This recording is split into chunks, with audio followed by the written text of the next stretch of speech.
இது ஃபர்ஸ்ட் மலேசியாவின் செய்திகள் உங்களுக்காக.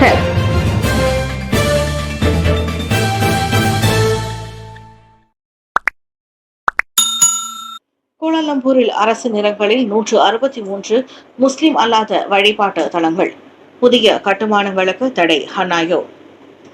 தற்போது வரை கோலாலம்பூரில் 163 முஸ்லிம் அல்லாத வழிபாட்டு தலங்கள் முறையான அனுமதியின்றி அரசு நிலங்களில் அமைந்திருப்பது கண்டறியப்பட்டுள்ளது.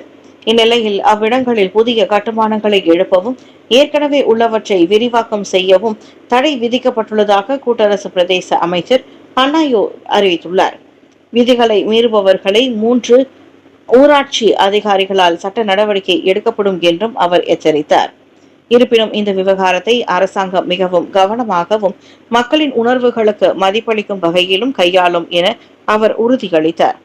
பிரச்சனைகளை சுமூகமாக தீர்க்க அந்தந்த தொகுதி நாடாளுமன்ற உறுப்பினர்களின் தலைமையில் 11 துணைக்குழுக்கள் அமைக்கப்பட்டுள்ளன. இவை சமய அமைப்புகளுடன் இணைந்து ஆலோசனைகளை மேற்கொள்ளும்.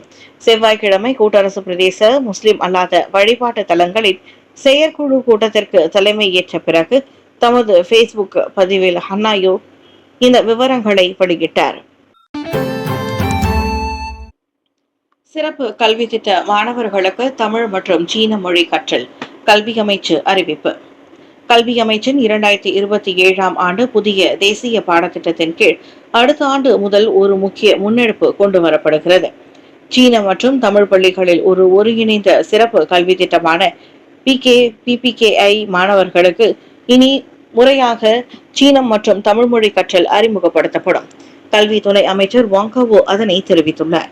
மேலும் கற்றல் கற்பித்தலை நவீனமயமாக்கும் முயற்சியாக இவ்வாண்டு 30 மாணவர்களை கொண்ட 140 தமிழ் மாணவர்களுக்கு ஸ்மார்ட் போர்டு எனப்படும் விவேக பலகைகள் வழங்கப்பட உள்ளன.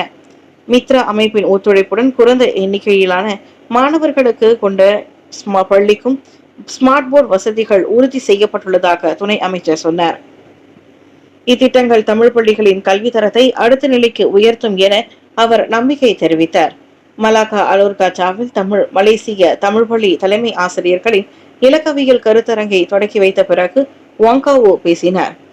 இந்த 3 நாள் கருத்தரங்கில் சுமார் 470 தலைமை ஆசிரியர்கள் கலந்து கொண்டுள்ளனர். இரு பெண்கள் தொந்தரவு, ஆடவரை போலீஸ் தேடுகின்றனர்.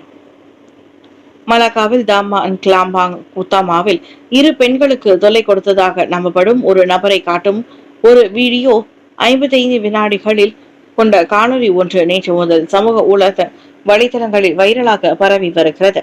இந்த சம்பவத்தை காட்டும் த்ரெட்ஸ் தளத்தில் பதிவேற்றப்பட்ட காணொலியை தனது துறை கண்டறிந்துள்ளதாக மலாக்கா மாவட்ட போலீஸ் தலைவர் உதவி கமிஷனர் கிறிஸ்டபர் பத்தி தெரிவித்தார்.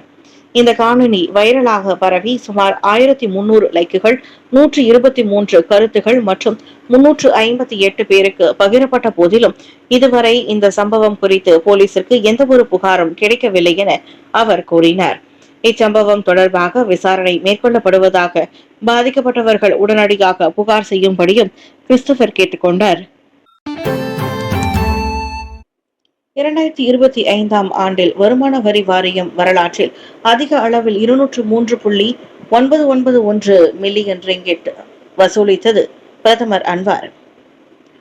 2025ஆம் ஆண்டில் வரலாற்றில் முதல் முறையாக மிக உயர்ந்த தொகையான 203.991 பில்லியன் ரிங்கிட் வரி வசூலை உள்நாட்டு வருமான வாரியம் பதிவு செய்திருப்பது மிகப்பெரிய சாதனையாகும் என பிரதமர் டாக்டர் ஸ்ரீ அன்வார் இப்ராஹிம் வருணித்தார்.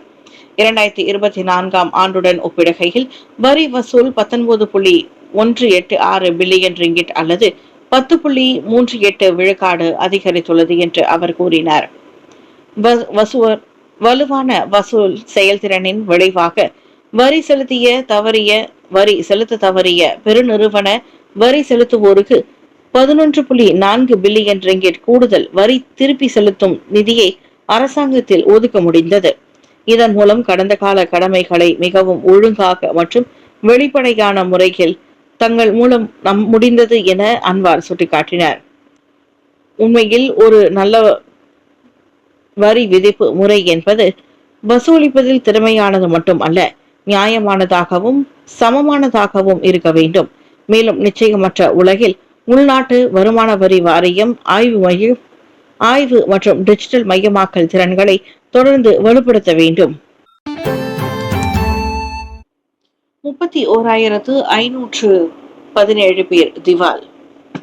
பாதிக்கும் மேற்பட்டோர் சம்பவங்களுக்கு தனிநபர் கடன்களே காரணம். 2021 முதல் இவ்வாண்டு மார்ச் வரை நாடு முழுவதும் மொத்தம் 31,517 திவால் சம்பவங்கள் பதிவாகி இருக்கின்றன. இதில் மிகவும் கவலைக்குரிய விஷயம் என்னவென்றால், இந்த திவால் சம்பவங்களில் கிட்டத்தட்ட பாதிக்கும் மேற்பட்டவை, அதாவது 46 விழுக்காடு தனிநபர் கடன்களாகவே ஏற்பட்டுள்ளன. பொருளாதார அமைச்சர் அக்மல் நஸ்ருல்லா முகமது நாசிர் அதனை தெரிவித்தார். இந்நிலை இளைய தலைமுறையினரிடையே பெரும் பாதிப்பை ஏற்படுத்தியுள்ளது. காரணம், 34 வயதிற்குட்பட்ட சுமார் 4,700க்கும் மேற்பட்ட இளைஞர்கள் திவாலானவர்களாக அறிவிக்கப்பட்டுள்ளதாக அவர் சொன்னார். வாழ்க்கை செலவின அதிகரிப்பு மற்றும் மோசடி நிதி நிர்வாகமே இதற்கு முக்கிய காரணமாக பார்க்கப்படுகிறது. எனவே அரசாங்கம் நிதி கல்வி அறிவு குறித்த விழிப்புணர்வை தீவிரப்படுத்தி உள்ளதாக அமைச்சர் தெரிவித்தார். பொதுமக்களும் தங்களின் வருமானத்திற்கு ஏற்ப கடன்களை திட்டமிட வேண்டும் என்றும் தேவையற்ற நிதி சிக்கல்களில் சிக்க வேண்டாம் என்றும் அவர் அறிவுறுத்தினார். டாக்டர் ஸ்ரீ சரவணன் தலைமையில் விக்னேஸ்வரி சாம்பசிவத்தின் கதம்பம் நூல் வெளியீடு. நீண்ட கால எழுத்துறையில் இருப்பவரும் 10 ஆண்டுகளுக்கும் மேலாக தேர்வு வழிகாட்டி நூல்களை உருவாக்கி தரும் தடம் பதித்து வருபவருமான விக்னேஸ்வரி சாம்பசிவம் எழுதிய கதம்பம் எனும் சிறுகதை, கவிதை மற்றும் கட்டுரை தொகுப்பு நூலின் வெளியீட்டு விழா நேற்று சிங்கப்பூரில் கோலாலம்பூரின் பிரிக்ஃபீல்ட்ஸில் மிக சிறப்பாக நடைபெற்றது. மலேசிய கண் பார்வையற்றோர் சங்க மண்டபத்தில் நடைபெற்ற இந்நிகழ்வுக்கு மாய்கா தேசிய துணைத் தலைவரும் தாப்பா நாடாளுமன்ற உறுப்பினருமான டாக்டர் ஸ்ரீ எம் சரவணன் தலைமை தாங்கினார். விழாவில் சிறப்புரையாற்றிய அவர் விக்னேஸ்வரியின் இலக்கிய பங்களிப்பை பாராட்டி நூலின் முதல் பிரதியை வெளியிட்டு சிறப்பித்தார்.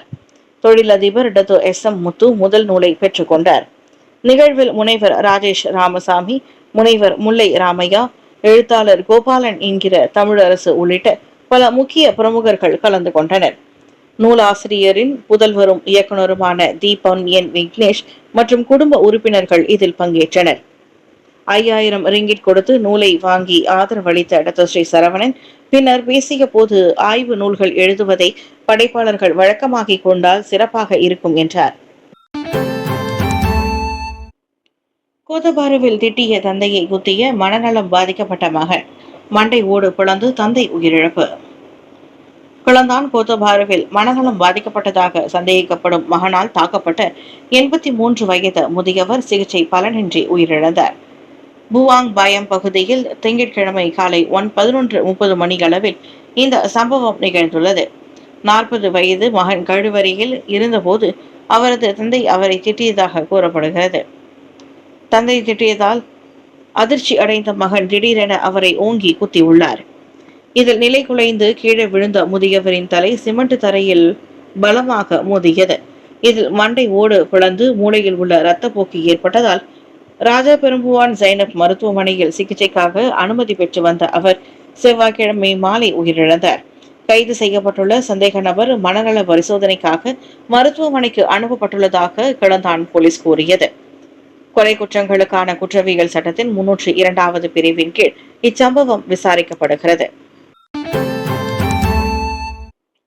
அமெரிக்காவில் கணைய புற்றுநோய் ஆய்வு வழிநடத்தும் மலேசிய மருத்துவர் தேவலிங்கம். மருத்துவ உலகில் மலேசியாவுக்கு மற்றொரு மகுடமாக அமெரிக்காவின் நார்த் வெஸ்டர்ன் பல்கலைக்கழகத்தில் பணியாற்றும் மலேசிய மருத்துவர் டாக்டர் தேவலிங்கம் மகாலிங்கம் கணைய புற்றுநோய், அதாவது பான்கிரியாட்டிக் கேன்சர் சிகிச்சையில் புரட்சிகரமான ஆய்வை வழிநடத்தியுள்ளனர். இவரின் இந்த சாதனையை கோலாலம்பூரில் உள்ள அமெரிக்க தூதரகம் அதன் முகநூலில் பாராட்டி கௌரவித்துள்ளது. மிகவும் ஆபத்தான மற்றும் குணப்படுத்துவதற்கு கடினமான மெட்டாஸ்டாட்டிக் வகை கணைய புற்றுநோய்களுடன் இந்த ஆய்வு நடத்தப்பட்டது. இதில் எல்டாக்ளூசிப் எனப்படும் புதிய மருந்தினை வழக்கமாக கீமோதெரபி சிகிச்சையுடன் இணைத்து வழங்கிய போது வியக்கத்தக்க முடிவுகள் கிடைத்துள்ளன. அதாவது மரண அபாயம் 38 விழுக்காடு குறைந்துள்ளது. ஓராண்டு உயிர் வாழ்வு விகிதமும் 22 44 விழுக்காடாக, அதாவது 2 மடங்காக அதிகரித்துள்ளது. கம்யூனிஸ்ட் சித்தாந்தங்களை முன்னிறுத்துவதாக கூறப்பட்ட 3 நூல்கள் மீதான தடை நீக்கம். கம்யூனிஸ்ட் சித்தாந்தங்களை பரப்புவதாக கூறப்பட்ட 3 நூல்கள் மீதான தடையை நீக்க உள்துறை அமைச்சு தற்போது நடவடிக்கை எடுத்து வருகிறது. தடையை மீட்டுக் கொள்வதற்கான இறுதிக்கட்ட நடவடிக்கைக்கு தேசிய சட்டத்துறை தலைவர் அலுவலகத்தின் பதிலுக்காக காத்திருப்பதாக அமைச்சர் டதோஸ்ரீ சைஃபுதீன் நசதியோன் இஸ்மாயில் தெரிவித்தார். முன்னாள் இடதுசாரி தலைவரான ஷமியா ஃபக்கே அவரின் சுயசரிதை அசிஸ் சுரேனியின் படைப்பு மற்றும் நவீன சீனாவின் சிற்பியாக போற்றப்படும் மா சே துவாங் குறித்த ஆய்வு கட்டுரையின் மலாய் மொழிபெயர்ப்பு ஆகியவையே அந்த 3 நூல்களாகும். இந்த புத்தகங்கள் வரலாற்று மற்றும் கல்வி சார்ந்தவை என்பதால் இவற்றுக்கு விதிக்கப்பட்ட தடைக்கு நாடாளுமன்ற சட்டமன்ற உறுப்பினர்களிடையே கடும் எதிர்ப்பு கிளம்பியுள்ளது குறிப்பிடத்தக்கது. ஷம்சியா ஃபக்கேவின் சொந்த பேத்தியான பண்டார் உத்தமா சட்டமன்ற உறுப்பினர் ஜமாலியா ஜமாலுடனும் அவர்களில் அடங்குவர். இந்நிலையில் எதிர்காலத்தில் புத்தகங்களை தடை செய்யும் முறையில் மாற்றம் கொண்டு வரப்படும் என அமைச்சர் கூறினார். பங்சாரில் நிகழ்ந்த துப்பாக்கிச்சூடு சம்பவத்தில் குண்டர் கும்பல் தொடர்பு 2 ஆடவர்கள் கைது, போலீஸ் விசாரணை.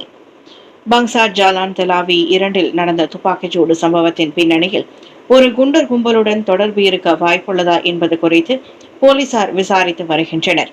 இந்த சம்பவத்தை தொடர்ந்து கிள்ளானில் 2 ஆடவர்கள் கைது செய்யப்பட்டனர்.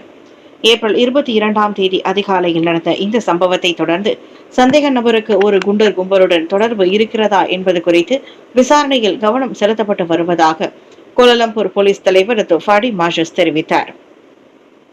துப்பாக்கிச்சூடு சம்பவம் நடப்பதற்கு முன்பு அந்த 2 சந்தேக நபர்களும் ஓர் இரவு விடுதிக்கு வெளியே மற்றொரு குழுவினருடன் சண்டையில் ஈடுபட்டிருந்ததாக தெரிய வருகிறது. சந்தேக நபர்களில் ஒருவர் ஆகாயம் மற்றும் சம்பந்தப்பட்ட குழுவினரை நோக்கி எச்சரிக்கைக்காக பலமுறை சுட்டதாகவும் மற்றொருவர் ஒரு போலி துப்பாக்கியை காட்டியதாகவும் நம்பப்படுகிறது. அதன் பிறகு அந்த 2 சந்தேக நபர்களும் தப்பியோடிய போதிலும் கிளானில் உள்ள ஹோட்டலில் அவர்கள் கைது செய்யப்பட்டனர். 1971ஆம் ஆண்டு சுடும் ஆயுத சட்டம் மற்றும் கொலை செய்ய முயன்றதாக குற்றவியல் சட்டத்தின் கீழ் அந்த சந்தேக நபர்களுக்கு எதிராக விசாரணை நடத்தப்பட்டு வருவதாக ஃபடில் மாஷஸ் தெரிவித்தார். டிஏபி தலைவர்களை அவமதித்ததற்காக சித்தி மஸ்தூரா 7,50,000 ரிங்கிட் இழப்பீடு வழங்க வேண்டும். அத்தீர்ப்பை நிலைநிறுத்திய மேல்முறையீட்டு நீதிமன்றம். டிஏபியின் 3 மூத்த தலைவர்களை அவமதித்ததற்காக பாஸ் நாடாளுமன்ற உறுப்பினர் சித்தி மஸ்தூரா முகமது 7,50,000 ரிங்கிட் இழப்பீடு வழங்க வேண்டும் என்று உத்தரவிட்ட உயர்நீதிமன்ற தீர்ப்பை மேல்முறையீட்டு நீதிமன்றம் இன்று நிலைநிறுத்தியது. நீதிபதி அகமது கமால் தலைமையில் நீதிபதிகள் எவ்ரோல் மெரியட் பீட்டர்ஸ் மற்றும் லத்திபா கஹார் ஆகியோருடன் அமர்ந்திருந்த 3 நீதிபதிகள் கொண்ட அமர்வு சித்தி மஸ்தூராவின் மேல்முறையீட்டை ஏகமனதாக தள்ளுபடி செய்தது. சித்தி மஸ்தூராவின் மேல்முறையீட்டில் எந்த முகாந்திரமும் இல்லை என்று நீதிமன்றம் கண்டறிந்ததாகவும் கடந்த 2024ஆம் ஆண்டில் டிசம்பர் 4ஆம் தேதி பினாங்கு உயர்நீதிமன்றம் வழங்கிய தீர்ப்பை மறு உறுதிப்படுத்துவதாக நீதிபதி அகமது கமால் தீர்ப்பளித்துள்ளார். 2023ஆம் ஆண்டு நவம்பர் 4ஆம் தேதி தெலங்கானாவின் கெமமானில் ஆற்றிய அரசியல் உரையின் போது மலாயா கம்யூனிஸ்ட் கட்சியின் முன்னாள் தலைவர் சின் பெங்குடன் குடும்ப உறவுகள் இருப்பதாக கூறி லிம்கெட் சியாங், லிம் குவாங் யங் மற்றும் தெரேசா கோக் ஆகியோரை தொடர்பு படுத்தி சித்தி மஸ்தூரா அவதூறு ஏற்படுத்தி இருந்தார் என நீதிமன்றம் கண்டறிந்தது.